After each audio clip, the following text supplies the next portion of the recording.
Ok, c'est parti. Alors, maintenant, qu'est-ce que nous allons faire? Nous allons créer maintenant la table.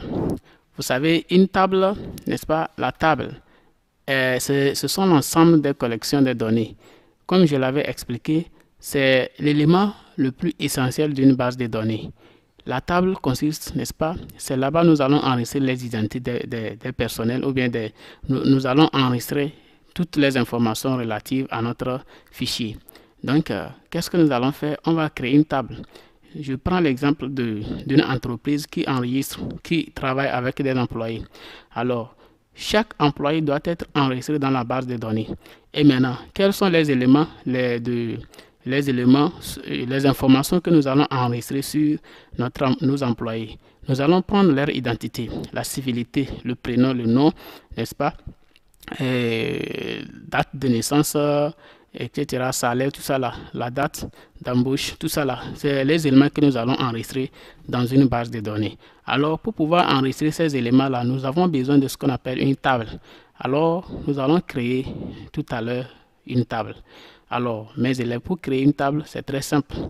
Ici, d'abord, l'application nous affiche une table par défaut que nous allons laisser et apprendre à créer nous-mêmes notre propre table.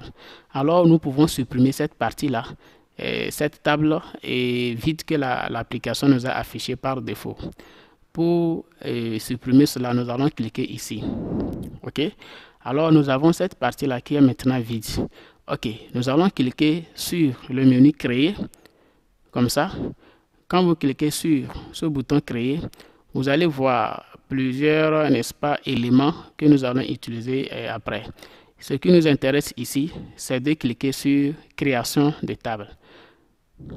Alors, quand vous cliquez sur Création de table, vous allez arriver sur cette partie.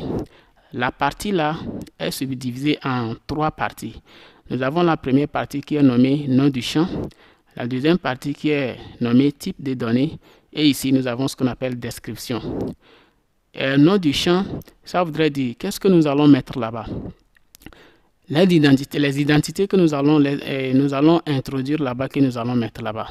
Par exemple, numéro de l'employé, nom, prénom, date de naissance, téléphone, email, tout ça là, c'est ça nous allons mettre là-bas. Ici, nous allons mettre les types de données. Type de données, si je prends par exemple numéro, n'est-ce pas, du client ou bien numéro de l'employé, cette donnée-là que je vais enregistrer là-bas, là, elle sera écrite en chiffres ou bien en lettres. Alors, je dois choisir le type de données que je vais enregistrer là-bas. Est-ce que c'est des données sous forme d'images, sous forme de fichiers, de chiffres, sous forme de lettres? C'est à moi de choisir. Et nous avons plusieurs types nous avons plusieurs types de données là-bas que nous allons, au fur et à mesure que nous les utilisons, nous allons expliquer en même temps leur rôle.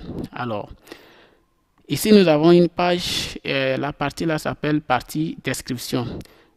Ça voudrait dire, lorsque nous créons un champ plutôt, il faut décrire ce champ-là. Ici, là, ce champ-là permet de faire ceci, ici, là, permet de faire ça, là. Mais ce qu'il faut noter, c'est que cette partie-là n'est pas tellement importante. Ce n'est pas important. Alors, qu'est-ce que nous allons faire? Puisque les informations que vous allez enregistrer ici ne seront pas visibles par, n'est-ce pas, celui-là qui va gérer votre application. Alors, il faut juste le mettre et les mettre pour peut-être que pour se rappeler de ce que nous avons fait de cette table, sinon ce n'est pas important. Ce qui est important, c'est ici. Alors, nous allons ici créer, par exemple, sur le nom du champ, nous allons créer numéro employé, par exemple, numéro employé. Alors, maintenant, au niveau de type de données, qu'est-ce que nous allons faire pour nous faciliter la tâche, pour que nous puissions bien gérer notre table? Nous pouvons attribuer ce qu'on appelle le numéro auto. Ok, numéro auto. Je prends le numéro auto là-bas. Ça voudrait dire quoi? Ça veut dire que là-bas, la machine, l'application même va nous gérer, n'est-ce pas, les numéros des employés automatiquement. quand je saisis le premier employé, la machine, l'application même va noter. Donc, il va lui donner son numéro automatiquement. Il commence par le numéro 1, numéro 2, numéro 3, numéro 4. Là, cela me permettra de ne pas oublier et de répéter un numéro 2 fois. Alors, donc nous allons garder là-bas comme type de données numéro auto. Alors, ici, nous allons parler de civilité. Civilité. La civilité ici, c'est quoi? C'est celui-là, l'employé que nous voulons enregistrer sur notre base de données. Est-ce que l'employé là, il est plutôt une femme, un homme ou bien une demoiselle? Donc, nous allons créer, n'est-ce pas, cette partie-là afin de pouvoir choisir, n'est-ce pas, son genre. Donc, pour ça, nous allons cliquer sur ce petit bouton-là et nous allons cliquer sur assistant liste de choix. Là, en ce moment, cela nous permettra d'avoir, n'est-ce pas, et de créer les 3 types de civilité que je viens de citer. Alors, je clique ici. OK. OK. Donc, dès que j'arrive ici, qu'est-ce que je vais faire? Je vais cliquer sur je taperai les valeurs souhaitées parce que moi-même, je vais proposer, n'est-ce pas, 3 valeurs. Et avant d'enregistrer quelqu'un, je dois choisir parmi les 3 valeurs là que je vais créer une valeur pour attribuer, n'est-ce pas, à mon employé. Je clique alors ici et je vais cliquer sur suivant. Alors, ici, c'est ici maintenant, je vais créer nos 3 valeurs. Donc, premièrement, je mets par exemple monsieur. Je peux mettre point. Je descends. Je vais écrire madame. Je descends. Je vais également écrire mademoiselle. Et maintenant, qu'est-ce que je vais faire? J'ai créé les 3 valeurs. Je vais cliquer sur suivant. Alors, quand je vais cliquer sur suivant, ici maintenant, je vais cliquer sur limiter la liste. Oui, parce que si je ne limite pas, l'application peut continuer par créer les autres choses. Alors, je vais limiter ma liste là sur les 3 valeurs là que je viens de créer. Donc, je clique ici. Alors, ici, je vais laisser ça comme ça. Autoriser plusieurs valeurs. Donc, si je veux, je peux encore ajouter. Mais si je vais laisser cette partie-là, mais si je coche ici, ça veut dire que le fait de cocher ici n'a plus de valeur. Voyez, non? Donc, j'ai déjà cliqué ici, limiter la liste, n'est-ce pas? Donc, ici, je ne vais plus cliquer sur autoriser plusieurs valeurs. Alors, qu'est-ce que je vais faire? Je clique sur terminer. OK. Donc, nous avons fini pour cette partie. Maintenant, ici, nous allons mettre prénom. Prénom.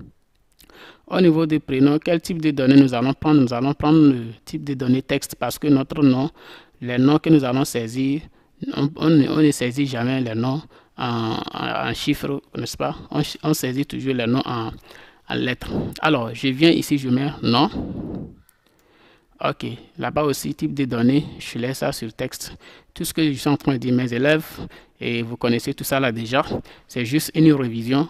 Nous avons déjà créé les tables, les formulaires, les requêtes, tout ça là. C'est juste pour une révision que nous sommes en train de reprendre. Alors, ici, je peux créer par exemple adresse.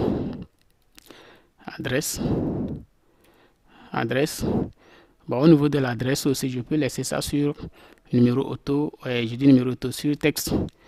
Ici, il y a une chose, quand vous laissez, vous choisissez le type de données texte, vous pouvez saisir en même temps les chiffres et les lettres. Là, cette partie-là nous permettra d'utiliser en même temps le pavé numérique et le pavé alphanumérique. C'est-à-dire qu'on peut utiliser en même temps les numéros, on peut utiliser en même temps les chiffres aussi. Vous pouvez par exemple écrire 00, 0, L, quelque chose comme ça pour par exemple attribuer le numéro matricule. Alors on peut laisser ça aussi comme ça. Alors nous allons aussi prendre par exemple le CP, boîte postale. Là-bas aussi nous pouvons laisser ça en mode texte, ça ne fait rien. Au soit nous pouvons prendre numérique, ici numérique, pour dire que au niveau de CP, on utilise seulement que les numéros. Alors que vous pouvez voir, on peut dire BP Togo, BP 444 bar Togo, bar quelque chose comme ça. Là, si on veut, on peut laisser la partie là sur texte, mais bon, nous allons prendre ici numérique. Alors, ici, nous allons prendre par exemple la ville de la personne. Ville. OK. au niveau des villes, nous allons laisser là-bas aussi par, n'est-ce pas, type de données, nous allons choisir le texte. Je prends ici maintenant date d'embauche. Date embauche. Date embauche. Alors, quel type de données nous allons choisir ici? Ici, nous allons choisir le type de données date et heure. Alors, vous allez voir que quand nous arrivons ici, l'application nous permettra en même temps de faire quoi? N'est-ce pas? De créer, d'avoir en même temps un petit calendrier pour nous permettre de choisir les dates. Ok. Ici, j'avais écrit date embauche. Ok. Alors, donc, j'ai choisi type de données ici, date et heure. Alors, je vais revenir au niveau des formats. Et je viens au niveau des formats ici. Je vais cliquer sur ce petit onglet-là. Qu'est-ce que nous sommes en train de chercher là-bas? C'est pour choisir le format de la date que nous voulons afficher. Alors, nous allons prendre par exemple date abrégée. Hein. Je vais prendre par exemple celui-ci, date abrégée. Ça. OK. Alors, donc, je continue. Ici, je suis en train de créer, n'est-ce pas, les champs de ma table. Je crois que je peux laisser ça comme ça. Ok, ce que je peux ajouter ici, c'est quoi? Par exemple, au niveau de prénom et nom, vous allez voir, nous allons faire de cette partie-là, n'est-ce pas? Si vous saisissez le nom, prénom, nous allons faire de telle manière que lorsque vous saisissez les données, toutes les données que vous allez saisir là-bas, les informations que vous allez saisir là-bas viennent en grand caractère, en majuscule par exemple. Ok.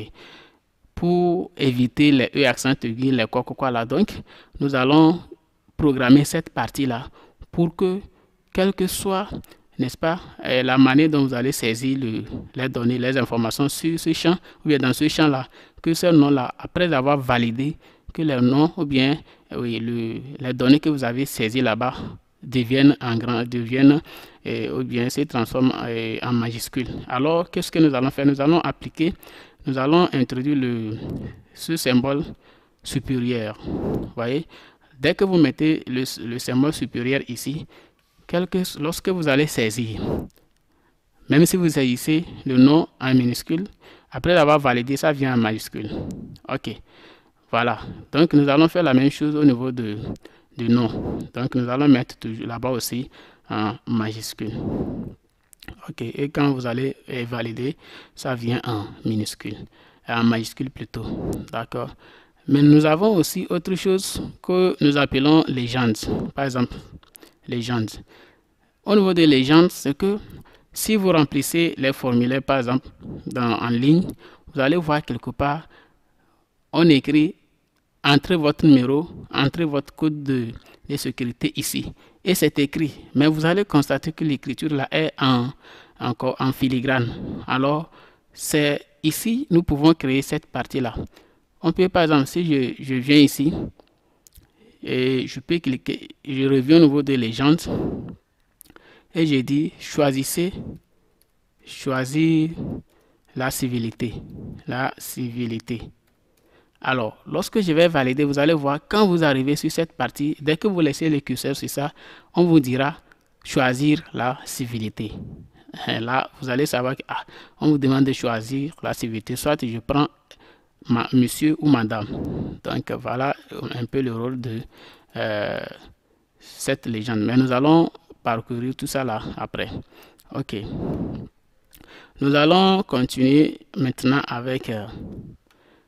je crois que nous avons fini. La création des champs. Ici maintenant, qu'est-ce que nous allons faire? Nous allons attribuer, n'est-ce pas, une clé primaire pour les numéros des employés. La clé primaire nous permet, n'est-ce pas, de garder une seule donnée dans une table. C'est-à-dire, cela nous permet d'éviter le doublon. C'est-à-dire, nous n'allons jamais répéter un numéro deux fois. Alors, pour éviter cela, pour éviter que par exemple je puisse choisir deux numéros, un numéro deux fois, là nous allons attribuer ce qu'on appelle une clé primaire. Et la clé primaire va nous sauvegarder, va nous aider, n'est-ce pas, à ne pas saisir un numéro deux fois. Ok, vous allez constater que quand j'ai cliqué sur clé primaire, au niveau de l'index, c'est-à-dire qu'on a indexé ce champ. Indexer le champ veut dire vous avez masqué, c'est-à-dire vous avez mis un accent sur cette partie-là.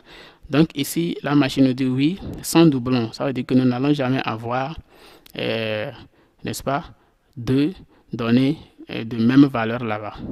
Ok, nous avons fini de créer, nous sommes en train de finir de créer notre table. Alors, qu'est-ce que nous allons faire? Nous allons revenir au niveau d'affichage ici et nous allons cliquer sur ce tableau-là. Alors, on nous demande, la table doit d'abord être enregistrée. Donc, enregistrer la table maintenant, nous allons dire oui. Ok, qu'est-ce que nous allons donner maintenant le nom à notre table. Nous pouvons écrire T, n'est-ce pas? T employé, puis du T employé. T employé. Alors, nous allons enregistrer. Vous voyez, une fois enregistré, la table prend cette forme-là. Et maintenant, nous allons remplir notre table en enregistrant, en saisissant plutôt les informations, les identités de nos employés dans ces colonnes. Alors, merci beaucoup mes amis. J'espère que vous avez suivi. Si vous n'avez pas compris, vous pouvez m'écrire et après nous allons continuer. Donc nous avons créé la table comme ça. Nous allons voir, nous allons remplir cette table là ensemble et après maintenant nous allons créer ce qu'on appelle formulaire. Merci beaucoup et à bientôt.